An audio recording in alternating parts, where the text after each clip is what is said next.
Un saludo para los compañeros y para el tutor de este curso. Quiero presentarles brevemente el proyecto que he venido desarrollando a lo largo de la asignatura, que también es el proyecto con el que espero graduarme de la maestría.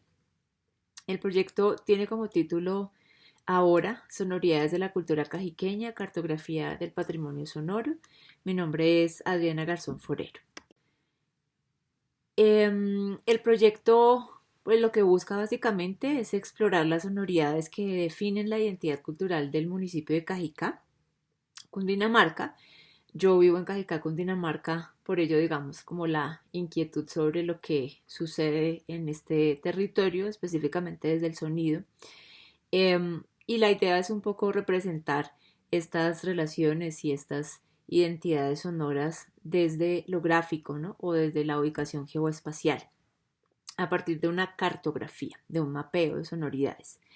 Se centra en varios, como en varias inquietudes, pero pues una de ellas ciertamente es los cambios sonoros que acompañan las transformaciones sociales y culturales, utilizando el sonido como un indicador de pulso del municipio, ¿no? A través del sonido y específicamente del paisaje sonoro, del concepto de paisaje sonoro, se pueden identificar cambios con respecto a cómo se escucha un territorio en una década y luego en la siguiente, ¿no?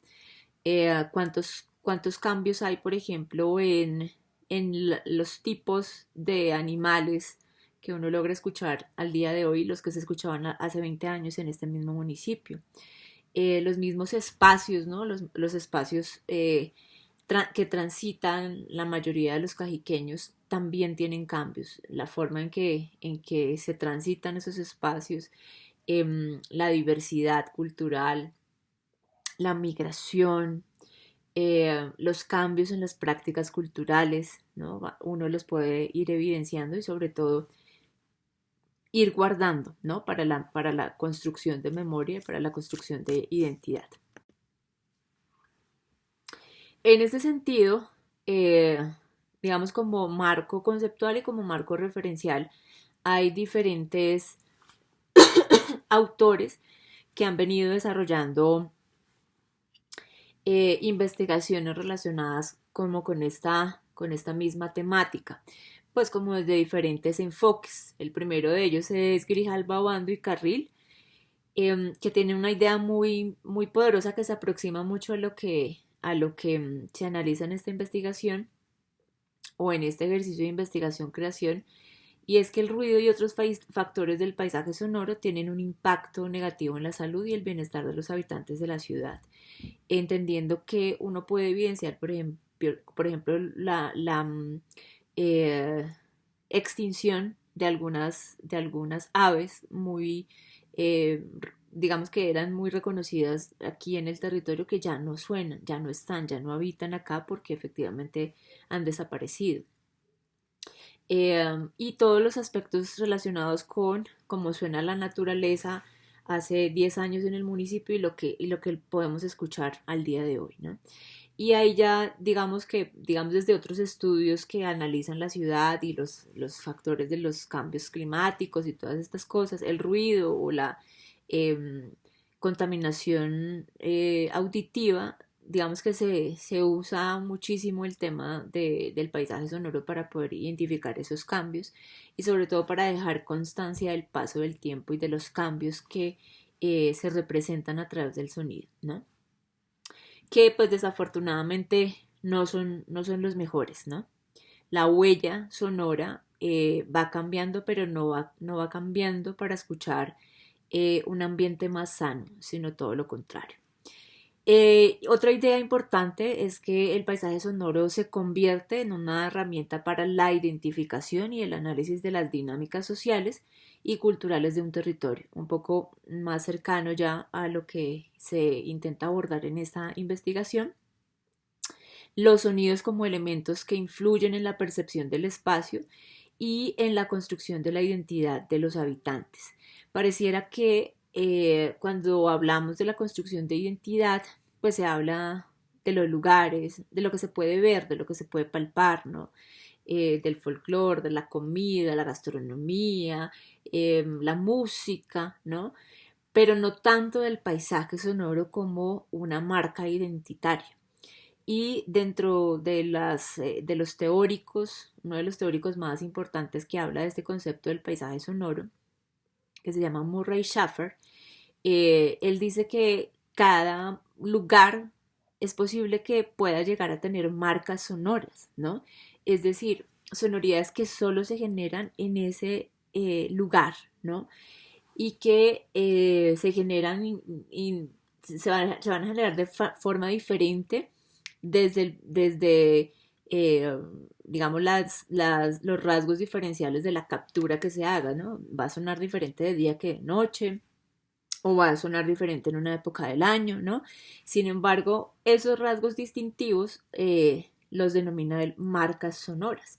Y en ese sentido, sí es muy interesante reconocer cuáles son esas marcas sonoras del municipio para poder entender un poco cuál es la relación entre esa marca sonora y los rasgos identitarios del municipio, ¿no? Entonces, de eso digamos que será como la parte final del proceso de investigación, como identificar si existen esas marcas sonoras o no, como por ejemplo el paso del tren, ¿no? A determinadas horas, que independientemente de que el tren, digamos, recorra toda la sabana, uno de los lugares donde para a dejar estudiantes y para recoger estudiantes, para llevarlos a la universidad militar, digamos, es un sonido diferente, ¿no? Diferente a cuando viene el tren en Navidad o diferente, bueno, en otros recorridos del tren.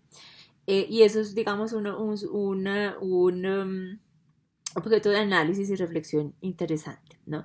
Pero digamos, si hay algo que solamente con el sonido las personas ya identifican específicamente qué es y en dónde, en Cajicá es la marca sonora del tren, ¿no?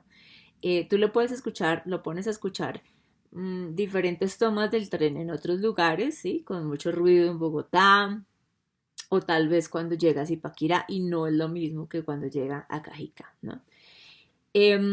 Otro autor importante, Levi Landesberg, que habla ya de los mapas sonoros urbanos, es decir, de la ubicación de esos sonidos dentro de espacios urbanos, como una herramienta para desafiar epistemologías espaciales existentes, ¿no? Formas de reconocer el territorio que ya conocemos, ¿no? Lo que permite una mejor comprensión de cómo se experimenta y se percibe el espacio en la ciudad.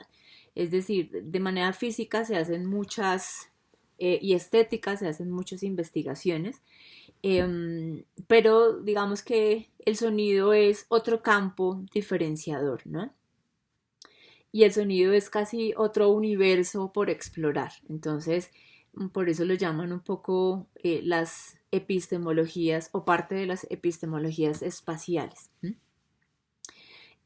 Otros autores, Zapata y Cardona, que también han hecho investigaciones relacionadas con este proyecto, muestran la importancia del paisaje sonoro como recurso educativo para el desarrollo y fortalecimiento del patrimonio cultural y material, y por tanto como de la apropiación y de el empoderamiento ciudadano, si se quiere, ¿no?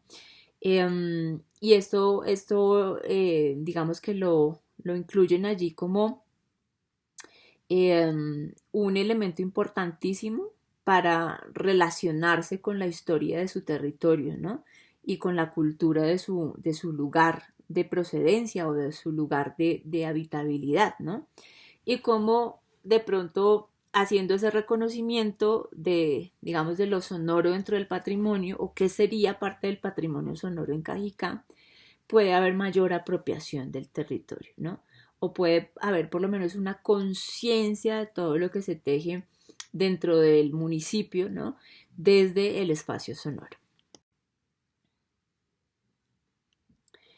Y bueno, hay otros autores y otras investigaciones que se relacionan dentro de la ponencia. Estos son como los elementos más importantes.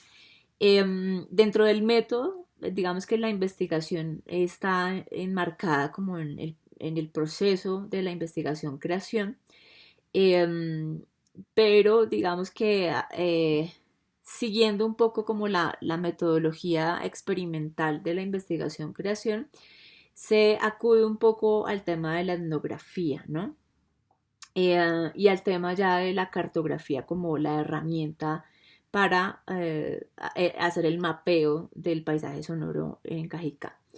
Frente al tema de la metodología, el proceso incluye una contextualización de todo lo que sucede en el territorio, una sensación detonante, que es, digamos, un ejercicio para entender cómo puedo representar, cómo puedo simbolizar, cómo puedo generar una abstracción a partir de mi experiencia con el tema o con la investigación, con la exploración sonora.